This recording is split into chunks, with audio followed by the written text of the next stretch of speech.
Hey, what's up guys, it's Mirror Image. Today I will be sharing with you my dungeon guide. This guide will be a little bit different than my last one, in which there was actually footage going on while I was making the video, so it might be a little bit more boring, but it will cover the details of the build a little bit more. Oh, Norn woman walking by. It will cover the details of the build a little bit better. Since it is dungeons, it does require more attention to detail. If you want, you can skip towards the end of the video where there'll be actual footage of me doing Ascalonian Catacombs. I think people have seen enough of that, but if you want to see an actual Mesmer that's level 80 doing it, then go ahead and by all means watch it. Anyhow, first thing that we'll talk about are weapons. My favorite weapon to bring in any circumstance is the staff.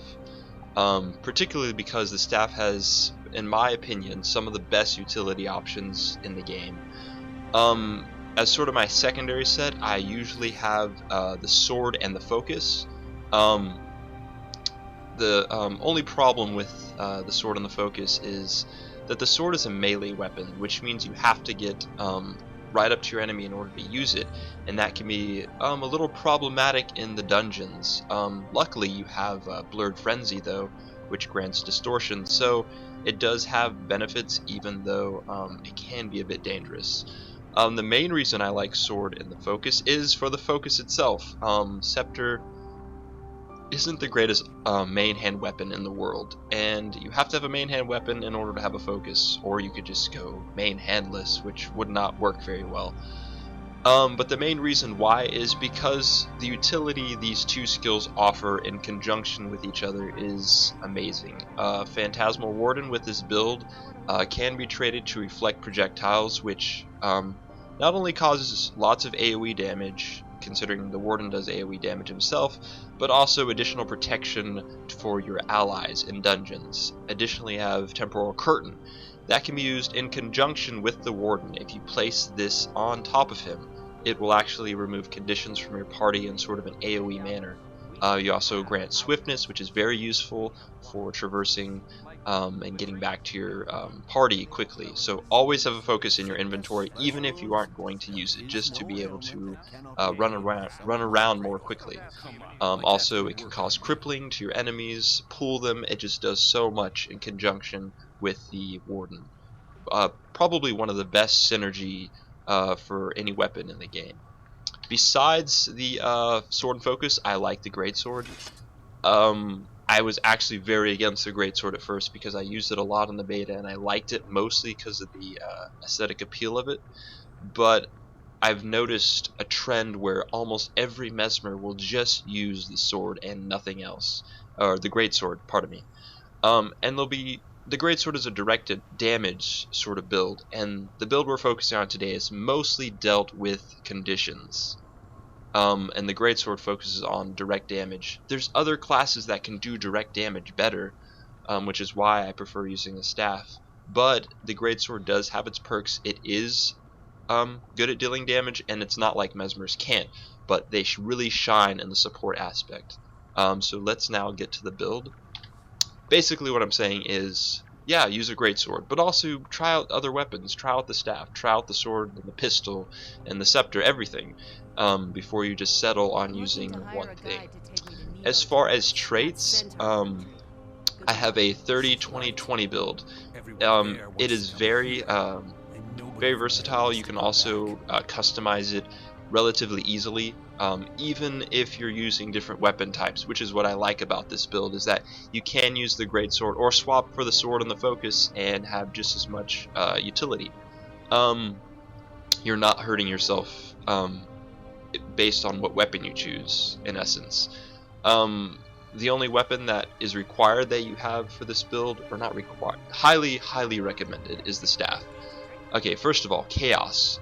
With Chaos you get a lot of toughness, have plus 300 with this build, and extra boon duration. That's really useful when using something like Chaos Storm and getting that ability to block attacks. That extra time to have that affecting you is very useful. Survivability is key in dungeons, even more so than DPS. You can't do any DPS when you're dead, so surviving is crucial. For my first major trait, Evolutionary Defense, once again, survivability, extra toughness, for each illusion. Illusionary Membrane, gain protection when you get regeneration, which works very well with the metaphysical rejuvenation. The second major skill that I use is that clones apply condition damage to nearby foes when they're killed. Now, I mentioned earlier, this is a condition heavy build. If you look over here to the right, you can see that my condition damage makes up 1,000 points, which is almost as much as my weapon damage. So this build is versatile in the sense that you can get a lot of damage from your clones, your staff clones that cause conditions, and your phantasms because the attack is high. The power is 1500, so you get a lot of versatility in that aspect. Critical chance isn't that high, but this is a build that doesn't really work or depend on critical chance. Armor is relatively high as well, with that high toughness aspect. Anyhow, so the gear is very conditioned heavy. It's only a rare set. I have my exotic in power, precision, and toughness. That was mostly for farming karma and ore. But yeah, the power, vitality, and condition set.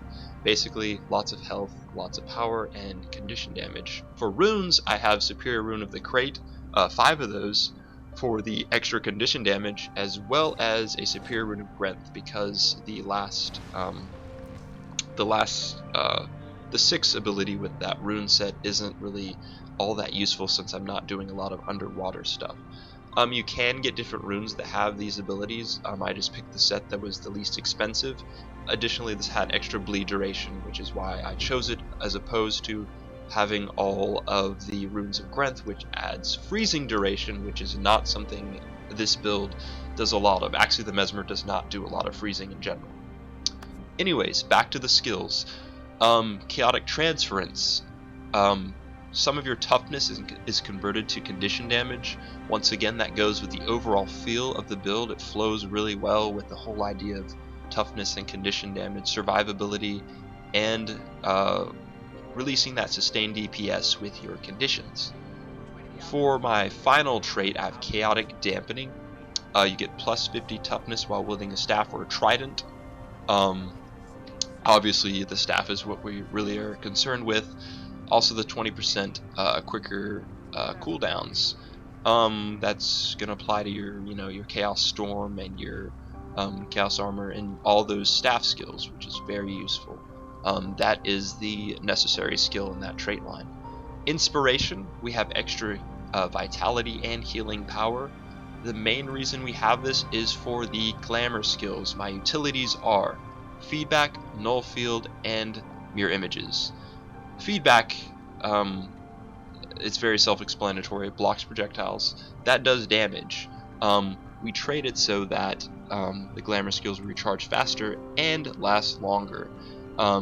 Feedback and Null Field are both glamour skills, so that affects both of them.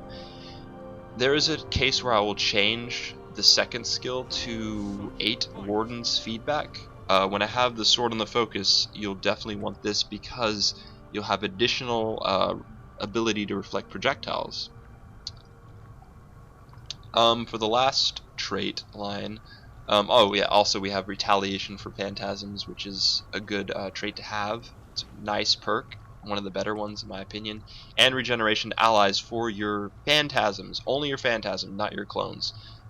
It's a really nice perk to have for dungeons for the extra survivability. Not necessary because this isn't a healing focused build, but it is nice to have.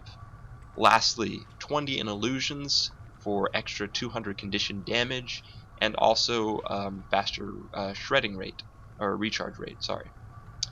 I would almost always recommend that you have Illusionist Celerity in your builds, because in any weapon combination that you have, you will always have at least 2 skills that summon illusions.